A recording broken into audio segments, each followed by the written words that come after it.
রাধে রাধে, কেমন আছো তোমরা? আমি টুম্পা, দ্য কুন্ডু ফ্যামিলি চ্যানেলের আরেকটি নতুন ভিডিওতে তোমাদের সবাইকে স্বাগত জানাই। লুচি আর কাবলি ছোলার তরকারি। এই টিফিনটা আসে সেটা ছোট, তার মধ্যে আজকে কাবলি ছোলা ভরবে না, এই জন্য এটা বড়।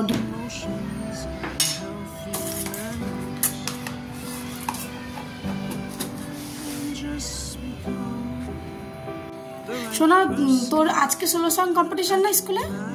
তার আজকে যে গানটা করবে একটু শোনা আমাকে।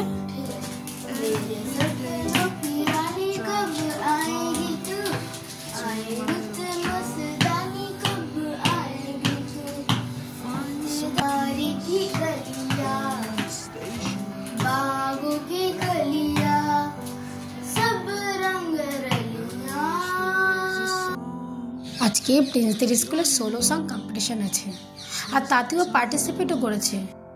রাস্তায় যে বাস দেখা যাচ্ছে সেটা কিন্তু প্রিন্সের স্কুলের নয়, ওটা একটা অন্য স্কুলের বাস। এখানে প্রায় 8 থেকে 10টা স্কুলের গাড়ি সকালবেলা রোজ আসে। মানে তোমার হাতে অনেক অপশান থাকে, সিবিএসসি কিংবা আইসিএসসি বোর্ডের কোন স্কুলে তুমি তোমার বাচ্চাটিকে ভর্তি করাতে চাও। আমরা যে রাজ্যে যাই না কেন, প্রথমে স্কুলটা সম্পর্কে ভালো করে সার্চ করে নিই, তারপর দুজনে একটা মতামত দিয়ে সেই স্কুলে আমরা ওকে অ্যাডমিশন করিয়ে দিই। তবে এই যে বিভিন্ন রাজ্যে বিভিন্ন সময় স্কুলে যে ওকে অ্যাডমিশন করানো হয়, এতে করে ওর ক্লাস টিচার অথবা প্রিন্সিপাল ম্যাম সবার সাথে একটা সুন্দর বন্ডিং তৈরি হয়ে যায়। সেক্ষেত্রে কিন্তু আর অন্য কোনো নতুন স্কুলে এসে ওর কোনো সমস্যাই হয় না। এখানে নিয়ম হলো প্রত্যেকের বাড়ির সামনে যে এরিয়াটুকু থাকে তাদের নিজেদেরকে পরিষ্কার করে রাখতে হয়। আজকে রাস্তাটা সকালবেলা বাপি উঠে ঝাড় দিয়ে একদম পরিষ্কার করে রেখেছে।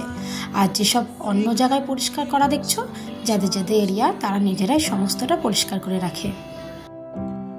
ওদের স্কুলের ক্লাস টিচার নেহা ম্যাম, ওনার কথাবার্তা আমার খুব ভালো লাগে। ওনার কথায় যে কোনো ক্লাসের বাচ্চাটি যখন স্কুলের গেটটি পেরিয়ে ক্লাসের ভেতরে আসে, তখন থেকে সে বাচ্চাটি আমার দায়িত্ব। তারপর যখন সে গেটটা পেরিয়ে বাইরে যাবে, তখন হবে আপনাদের দায়িত্ব। সকাল এখন 9টা মতো বাজে। বাংলা একটা প্রবাদ আছে, জানো তো তোমরা, নেই কাজ খই বাজ।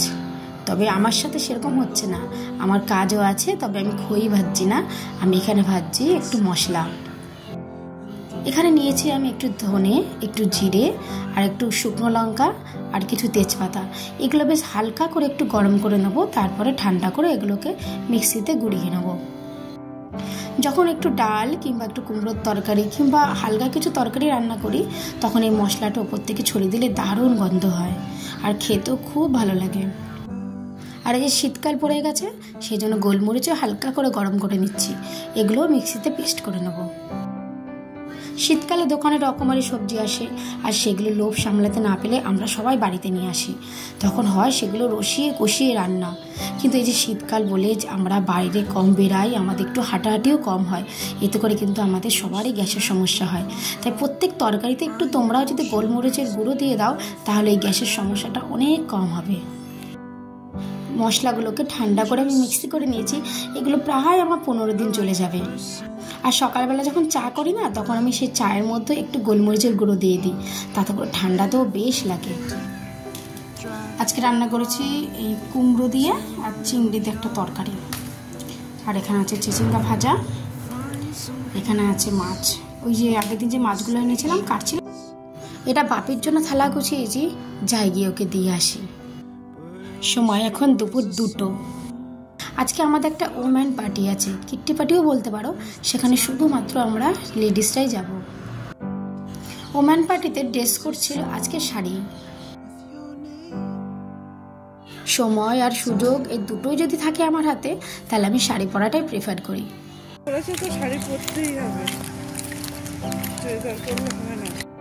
প্রায় 3 ঘন্টা মতো অনুষ্ঠানটি ছিল। জানি না বাড়িতে এখন কি অবস্থা হচ্ছে। এখন বাড়ির দিকে পা বাড়ালাম। কোথায় যাচ্ছ? পাপার গাড়ির পাপা বলে কোথাও রেখেছে, কেউ বাচ্চা কাচ্চা হয়তো কিছুতে মেরেছে, কতবার কি বুঝতে পারছে না, হালকা মতো চিড় ধরে গেছে। তো যেই শোরুম থেকে আমরা গাড়ি কিনেছিলাম না, তো সেই শোরুমে যাবো আজকে। ঠিক আছে, তাহলে আমি বই পড়ি ঘরে, তুমি যাও। তুমি বই পড়বে তো? কিছু খাবে? মোমো নিয়ে আসবো? হ্যাঁ। খুব পেন্ডিং করার বাকি আছে, অতটুকু শেষ করে দাও। সময় এখন প্রায় সন্ধ্যে 6:30। আমরা পৌঁছে গেছি এই শোরুমটায়, যেটা থেকে আমরা আমাদের স্কুটি নিয়েছিলাম। আমাদের পরিবারের অন্যতম এক গুরুত্বপূর্ণ সদস্য আমাদের বাড়িতে রয়েছে, আমাদের এনফিল্ড। আর এই যে আমাদের অ্যাক্টিভা 125 আমাদের স্কুটি, এটাও আমাদের বাড়িতে একদম অন্যতম জায়গা করে রেখেছে। আমরা যেখানেই যাই না কেন এই অ্যাক্টিভা থাকে আমাদের সঙ্গী। এই যে লুকিং গ্লাসটা হালকা করে চিড় ধরে গেছে।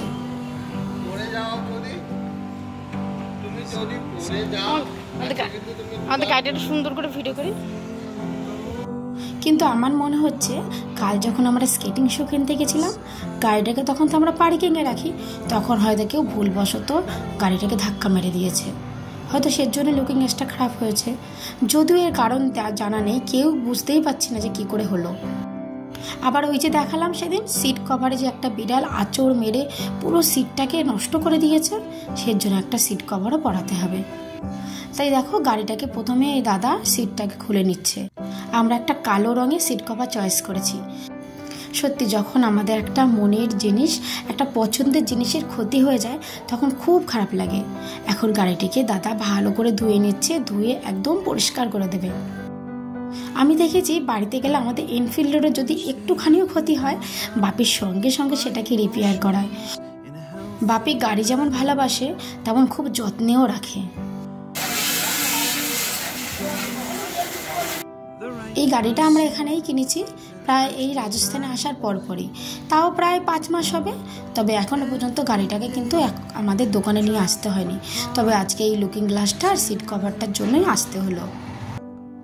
আমরা সবাই যখন কোথাও এক জায়গায় ঘুরতে যাই তখন সেখানে কিন্তু একটু ঘোরা নিয়ে আর নিজেদের ফটো তোলা নিয়ে ব্যস্ত থাকি। তবে আমরা যে কোনো একটা রাজ্যে পুরো মাসের পর মাস কিংবা বছরের পর বছর যখন থেকে যাই, তখন সেই রাজ্য সম্পর্কে আমরা সবটুকুই জেনে যাই। আমাদের গাড়ির সিটটা একটু বড় আর এই কভারগুলো একটু ছোট ছিল, তাই আজ সিট কভারটা গাড়িতে পরানো হলো না। তবে আমরা অর্ডার দিয়ে দিয়েছি, কোনো একদিন এসে আবার কাজটা সম্পূর্ণ করে যাব। আর সেই রাজ্যটি আমাদের দৈনন্দিন জীবনের সঙ্গে যুক্ত হয়ে যায়। যেমন এই ধরো না, স্কুলে যাচ্ছি, সেখানেও আমার রাজস্থানী মানুষদের সাথেই কথা বলা হচ্ছে, কিংবা সবজি কিনতে যাচ্ছি কিংবা জামা কাপড় কিনতে যাচ্ছি, সমস্ততেই রাজস্থানের মানুষদের সাথেই আমাকে কথা বলে নিতে হয়। তাই সেই রাজ্যের মানুষদের সম্পর্কেও আমাদের সমস্ত কিছু অবগত থাকে।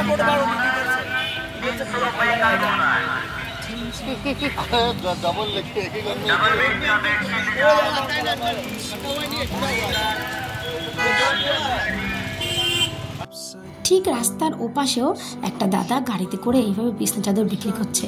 আমি এনেকে জিজ্ঞাসা করলাম, উনি বললেন রাস্তার ওপাশে যে দাদাটা আছে আর এরা দুজন ভাই ভাই।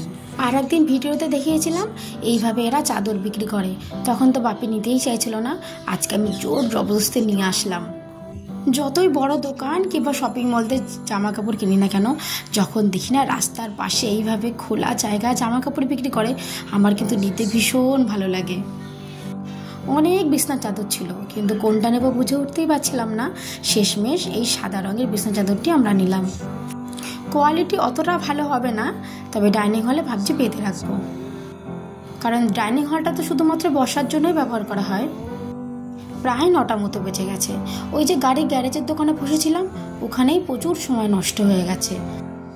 তবে যাওয়ার আগে আমি কাবলি ছোলার তরকারি আর একটু আটা মেখে গিয়েছিলাম, একটু গরম গরম রুটি করে নেবো, রাত্রে খাবার হয়ে যাবে।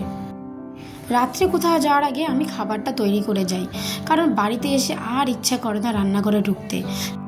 তারপরে ইউভি আছে, ওর তো ভীষণ ঘুম পেয়ে যায়, ওকেও ঠিক টাইম মতন খাইয়ে দিতে হয়। ব্যাস, আজকের জন্য এতটুকু। আবার নিয়ে আসবো অন্য কোনো ভিডিও গল্পের মাধ্যমে। তোমরা ভালো থেকো, আর ভিডিওটি পছন্দ হলে একটা লাইক আর একটা কমেন্ট করে দিও। ধন্যবাদ।